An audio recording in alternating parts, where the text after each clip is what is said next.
Hello നമസ്കാരം സുഹൃത്തുക്കളെ, നിങ്ങളൊരു കാര്യം ധരിപ്പിക്കാൻ വേണ്ടി എടുക്കുന്നൊരു വീഡിയോ ആണ്. ഞാനിപ്പോൾ ഒരു ആട്ടോ മേടിക്കാൻ വേണ്ടിയിട്ട് ഞാൻ ഇങ്ങനെ നോക്കിയപ്പം നമ്മുടെ പല സുഹൃത്തുക്കളും പറഞ്ഞു ഈ സെൻസറുള്ള വണ്ടി എടുക്കരുത്.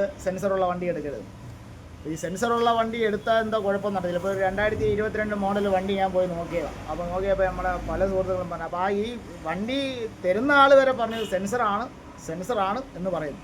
അപ്പോൾ അത് ഞാൻ പേടിച്ച് ഞാൻ പലയിടത്തും വെച്ച് എന്തുവാ ഈ സെൻസർ എന്ന് പറഞ്ഞു കഴിഞ്ഞാൽ, അപ്പോൾ എൻ്റെ കൂട്ടുകാരനാണ് കുടുംബം വിൽക്കാനാണെന്നുണ്ടെന്നുണ്ടെങ്കിൽ നീ സെൻസർ വണ്ടി എടുത്തോ എന്നൊക്കെ പറയും.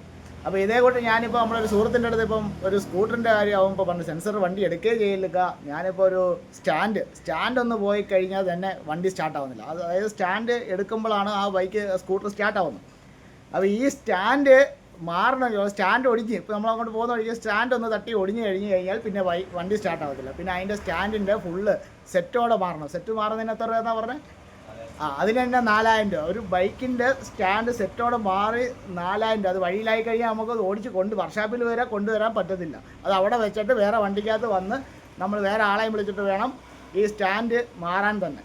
അപ്പോൾ അതിന് 4000 രൂപ സംതിങ് അതിനാവുന്നത്. നമ്മുടെ സാധാരണ ബൈക്കിനൊരു സ്റ്റാൻഡ് തട്ടിപ്പോയി കഴിഞ്ഞാൽ അത് മാറ്റുവാണെങ്കിൽ 150 രൂപ, അല്ലെങ്കിൽ ക്ലിപ്പ് തട്ടിപ്പോയാൽ 20 രൂപയുടെ കാര്യമേ ഉള്ളൂ. അത് നമുക്കല്ലെങ്കിൽ ഒന്ന് വെച്ച് കെട്ടിക്കൊണ്ടായാലും നമുക്ക് ഓടിച്ച് വർക്ക്ഷോപ്പിലെങ്കിൽ വരാം. ഇത് അങ്ങനെ പറ്റുന്നില്ല എന്നാണ് സുഹൃത്തുക്കൾ പറയുന്നത്. അതുകൊണ്ട് സെൻസറിൻ്റെ പറ്റി വലിയ അറിവുള്ള ആളുകൾ വല്ലതും ഉണ്ടെന്നുണ്ടെങ്കിൽ ഈ കമൻറ്റ് ബോക്സിൽ ഒന്ന് കമൻ്റായിട്ട് ഇട്ടൊന്ന് സഹായിക്കണം എന്ന് ഞാനൊന്ന് അഭ്യർത്ഥിക്കുകയാണ്.